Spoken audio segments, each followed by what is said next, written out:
Hello बच्चों, आज हम लोग chemistry class 11 chapter number 1 some basic concepts of chemistry का पार्ट 4 पढ़ेंगे। लास्ट क्लास में हमने लॉ ऑफ केमिकल कॉम्बिनेशन पढ़ा था। सबसे पहले हम लोगों ने पढ़ा था law of conservation of mass. Law of conservation of mass, जिसके अकॉर्डिंग रिएक्टेंट और प्रोडक्ट साइड का मास हमेशा बराबर रहेगा। रिएक्टेंट साइड का मास और प्रोडक्ट साइड का मास इक्वल रहेगा। सेकेंड लॉ आपने पढ़ा था बेटा law of constant proportion. Law of constant proportion का मतलब था, इस लॉ में क्या होता था आपका, कोई भी कंपाउंड है कहीं भी बना हो वो सेम वेट में प्रेजेंट रहेगा। जैसे उन्होंने सबसे पहले लॉ ऑफ कांस्टेंट प्रोपोर्शन का जो एग्जांपल आपके जोसेफ प्रोस्ट ने लिया था, इस पर एक्सपेरिमेंट हुआ था कुप्रिक कार्बोनेट। कुप्रिक कार्बोनेट, उन्होंने एक सिंथेटिक कुप्रिक कार्बोनेट लेकर देखा था और एक मैन मेड, दूसरा मैन मेड सॉरी नेचुरल बेटा, सिंथेटिक मैन मेड होता है नेचुरल। कुप्रिक कार्बोनेट एक सिंथेटिक लेकर देखा था और नेचुरल। तो उन्होंने नोटिस किया जो सिंथेटिक कुप्रिक कार्बोनेट है उसमें कॉपर की अमाउंट, कार्बन की अमाउंट, ऑक्सीजन की अमाउंट नेचुरल जैसी है। तो उनके अकॉर्डिंग कहीं भी चले जाओ, जैसे वाटर है, आप लेक का ले लो, आरओ का ले लो, पोंड का ले लो, कहीं से भी ले लो वाटर, रेन का जो वाटर होता है रेन वाटर, कहीं से भी वाटर लो, सेम मास प्रेजेंट होगा। हाइड्रोजन 2 रहेंगे, ऑक्सीजन का 1, ऑक्सीजन का 1 आइटम, हाइड्रोजन का 2। हाइड्रोजन का मास कितना रहेगा, वेट कितना रहेगा इसका 2 ग्राम, ऑक्सीजन का 16 ग्राम। समझ आया बेटा, लॉ ऑफ कांस्टेंट प्रोपोर्शन था ये। फिर हम पढ़ा था law of multiple proportion. Multiple proportion, multiple proportion में क्या था, जब दो एलिमेंट एक दूसरे के साथ कंबाइन होते तो एक ही कंपाउंड नहीं बना सकते, एक से ज़्यादा कंपाउंड भी बना सकते हैं। जैसे हाइड्रोजन और ऑक्सीजन जब मिलता है वाटर बनाता है H2O, हाफ ऑक्सीजन बैलेंस कर देते हैं इसको, ठीक है। यहाँ भी हाइड्रोजन के 2 आइटम, यहाँ भी प्रोडक्ट साइड में हाइड्रोजन के 2 आइटम, ऑक्सीजन यहाँ 1 है, इधर भी 1 है। तो ये तो गया आपका वाटर फॉर्म हो गया, लेकिन हाइड्रोजन एलिमेंट और ऑक्सीजन एलिमेंट ये दोनों मिलकर एक ही चीज़ नहीं बनाता, ये एक से ज़्यादा चीज़ें भी बना सकता है। जैसे हाइड्रोजन और ऑक्सीजन मिलकर हाइड्रोजन पर ऑक्साइड H2O2 बनाता है, ठीक है।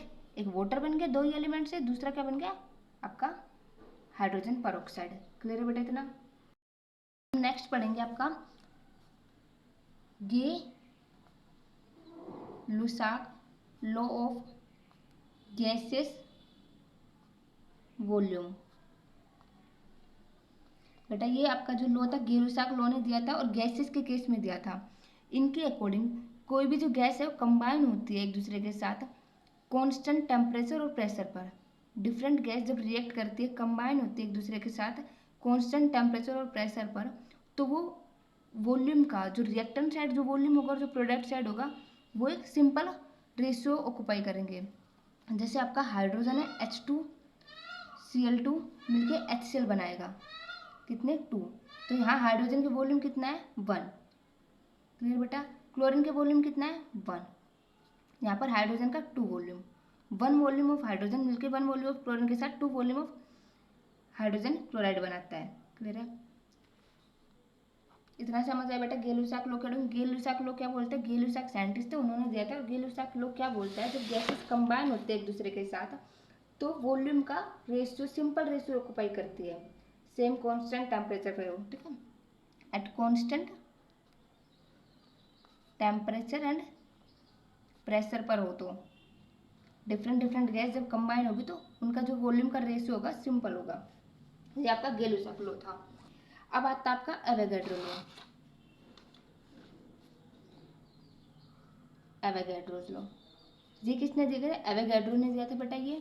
और इसके अकॉर्डिंग आपके जो गैसेज होती है, डिफरेंट गैसेज जब कंबाइन होती है तो इक्वल वॉल्यूम पे जब वो डिफरेंट गैस कंबाइन हो गई, टेम्परेचर और प्रेशर क्या रहेगा उनका सेम रहेगा, तो वो मोलिक्यूल की जो वॉल्यूम है, अमाउंट है, मोल है, वो भी सेम ऑक्यूपाई करेंगे। मतलब बेटा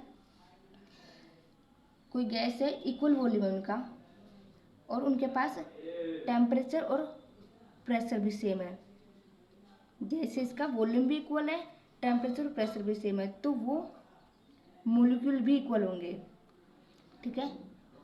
जैसे मान लो आपके पास A B C D ये कोई कंपाउंड है, कोई गैसेज है डिफरेंट डिफरेंट, ये कंबाइन हो रही है।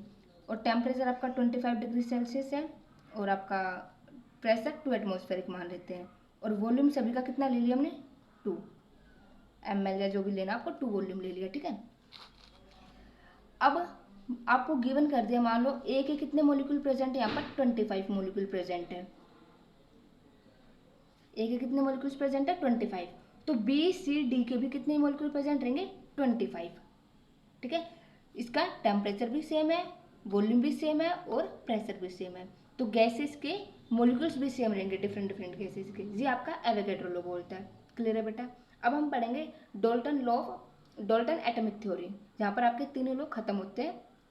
ये आपके एवोगैड्रो ने दिया था, गै-लुसाक लॉ गै-लुसाक ने दिया था, मल्टीपल प्रोपोर्शन आपके डाल्टन ने दिया था, लॉ ऑफ कांस्टेंट प्रोपोर्शन किसने, जोसेफ फ्रोस्ट ने, और law of conservation of mass आपका किसने दिया था, एंटोनी लेवेजियर ने। क्लियर बेटा इतना, ठीक है। हम पढ़ेंगे बेटा डाल्टन एटॉमिक थ्योरी।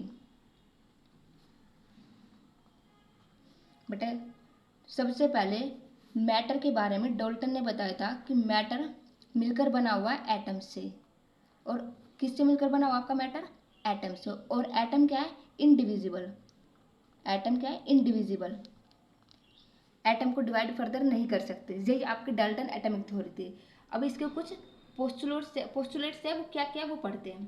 क्या था, डाल्टन एटॉमिक थ्योरी क्या थी, आपके डाल्टन ने दी थी। और मैटर के बारे में बोला था, उन्होंने कहा था कोई भी मैटर, कोई भी चीज़ है वो एटम से मिलकर बनी हुई है और वो एटम फर्दर डिविजिबल नहीं है। तो उन्होंने कुछ पॉइंट्स बोले। तो उन्होंने कहा था matter consist of indivisible atoms. सबसे पहला पॉइंट तो यही है कि मैटर इनडिविजिबल एटम से मिलकर बना हुआ। सेकंड पॉइंट उन्होंने कहा था बेटा जितने भी एटम्स होते हैं किसी भी एलिमेंट का, वो सारे एक ही प्रॉपर्टी शो करते हैं। मान लो आपके पास सोडियम है, सोडियम का एक एलिमेंट है, इसका एक एटम आपके पास मान लो सोल्ट की फॉर्म में, NaCl की फॉर्म में, और एक कार्बोनेट की फॉर्म में, सोडियम कार्बोनेट की फॉर्म में, ठीक है, Na2CO3 इसकी फॉर्म में है। तो इन्होंने कहा था जो ये एटम है सोडियम का यहाँ पर और यहाँ पर कार्बोनेट के केस में सोडियम का एटम एक जैसी प्रॉपर्टीज शो करेंगे और मास भी सेम रहेगा, ठीक है, आइडेंटिकल मास रहेगा एक ही एटम का। ऐसे नहीं कि इस केस में ये प्रॉपर्टी अलग शो करेगा सोडियम और इस केस में कार्बोनेट के केस में अलग शो करेगा।